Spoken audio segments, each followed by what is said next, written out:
Assalamualaikum warahmatullahi wabarakatuh. Selamat datang kembali rekan-rekan para pejuang, para pahlawan-pahlawan masa kini yang terus dan tanpa henti mau mencerdaskan kehidupan bangsa demi anak didik yang memiliki ilmu pengetahuan serta keimanan kepada Sang Maha Kuasa di kemudian hari, sehingga hidupnya akan bisa hidup selamat fidini wa dunya wal akhirah.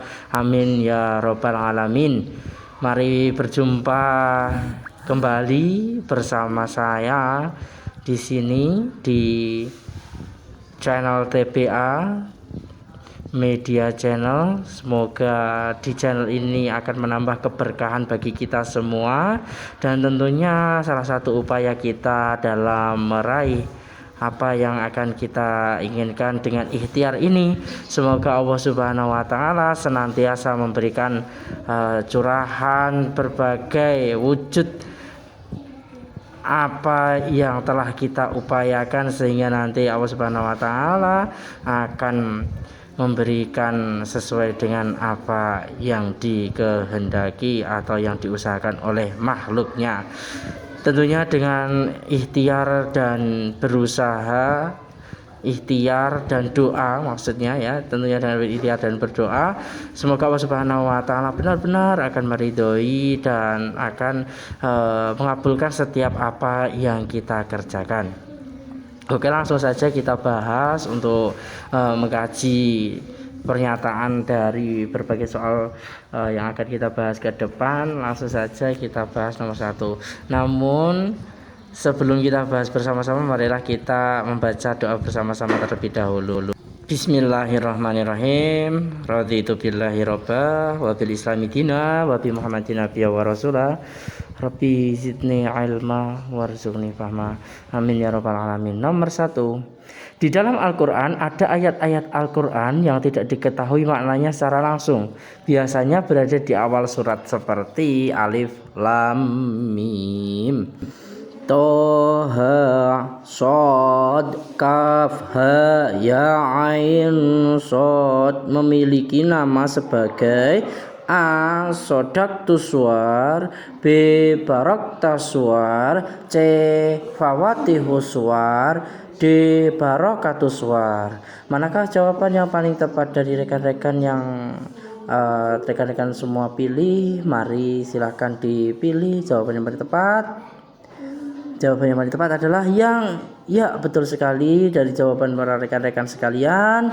Jawaban yang paling tepat adalah yang C, bahwasanya pembuka surat seperti surat-surat yang tidak diketahui maknanya secara jelas, hanya Allah Subhanahu wa Ta'ala saja yang mengetahui maknanya secara pasti, atau disebut dengan surat mutasyabihat. Maka itu dari awal-awal pembuka surat tersebut itu dinamakan dengan nama Fawatihus suar, pembuka para surat. Jadi cukup jelas pembahasannya nomor 1. Kita lanjut nomor 2. Sedang soal nomor 2, pada suatu masa dari Rasulullah SAW pernah memberikan jawaban kepada para sahabat bahwa ada seorang yang akan mendapat pahala lebih besar dari dirinya, karena beliau tidak melihat dirinya sedang orang tersebut mengamalkan ajarannya. Sedangkan para sahabat melihat baginda Nabi dan lebih mudah mendapatkan petunjuk langsung dari dirinya. Hal tersebut senada dengan landasan pokok pembahasan sebagai rujukan ayat Al-Quran yang paling tepat, Al-Quran surat A. Quran surat Al-Baqarah ayat 2, B. Quran surat Al-Baqarah ayat 3, C. Quran surat Al-Baqarah ayat 4, D. Quran surat Al-Baqarah ayat 5, dan E. Quran surat Al-Baqarah ayat 6. Manakah jawaban yang paling tepat dari pernyataan bahwasanya akan ada suatu masa bahwasanya di situ orang-orang akan mendapatkan keimanan yang lebih dibandingkan pada generasi para sahabat? Artinya dia itu tidak melihat secara langsung Rasulullah SAW, akan tetapi dia mengamalkan ajaran Islam dengan penuh rasa dan keyakinan yang sangat tinggi, sehingga keimanan dan rasa cinta yang pada baginda Nabi Muhammad SAW melebihi baginda atau melebihi para sahabat-sahabat yang dekat dengan baginda Nabi Muhammad SAW pada saat itu. Nah, itulah adalah orang-orang yang iman kepada yang gaib, dijelaskan di dalam Quran surat Al-Baqarah ayat, saya hitung mundur, 5, 4, 3, 2, 1. Jawaban yang paling tepat adalah yang B, yaitu Quran surat Al-Baqarah ayat 3 yang berbunyi, alladzina yu'minuna bil ghaibi wa yuqimuna sholata wa mimma razaqnahum yunfikun. Ya, intinya bahwasannya orang yang beriman kepada yang gaib. Sedangkan untuk soal berikutnya, yaitu soal nomor 3, karakteristik yang paling menonjol yang disebutkan di dalam Al-Quran menyatakan bahwa timbulnya ciri-ciri orang munafik adalah sering berbohong sehingga hatinya sudah menjadi terkunci. Dari kesesatan tersebut menunjukkan ciri orang munafik yang sesuai konsep Al-Quran adalah A. Ketika berjanji kepada seseorang untuk dia taati bersama, mereka sendiri mengingkari perjanjian yang ia buat tersebut. Yang B. Ketika dia sedang berkumpul dengan orang Islam ngaku beriman padahal hatinya tidak, dan ketika dengan orang kafir berbangga dengan kekafirannya. Yang C. Ketika dapat dipercaya mengingkari kepercayaan diberikan orang mempercayakan kepadanya dan beberkan rahasianya kepada khalayak ramai. D. Suka mengadu domba dengan sesama muslim dan merasa senang dengan apa yang diperbuatnya. E. Melakukan kemungkaran dengan menganggap Tuhan memiliki anak dan beliau mengagungkan dan menganggap anak Tuhan juga sebagai sesembahannya. Manakah jawaban yang paling tepat dari karakteristik yang paling menonjol, ciri atau gambaran dari orang munafik yang benar-benar itu dijelaskan, atau yang paling tinggi atau paling parah ketika orang itu munafik dan mendapatkan dosa yang paling banyak? Karena dijelaskan di dalam Al-Quran. Manakah jawaban yang paling tepat dari pernyataan tersebut? Nah, jawabannya sudah ada di layar monitor Bapak Ibu sekalian, bahwasanya ketika dia sedang berkumpul dengan orang Islam mengaku beriman padahal hatinya tidak, dan ketika dengan orang kafir berbangga dengan kekafirannya. Nah, itu dijelaskan di dalam Al-Quran bahwasanya ciri-ciri orang yang munafik terhadap agama adalah munafik kepada Allah Subhanahu wa taala, berusaha menipu Allah Subhanahu wa taala, padahal Allah Subhanahu wa taala melihat setiap apa yang dilakukan makhluknya. Bahkan ketika sehelai daun yang jatuh dari pohonnya, Allah pun akan melihat dan akan mengetahui.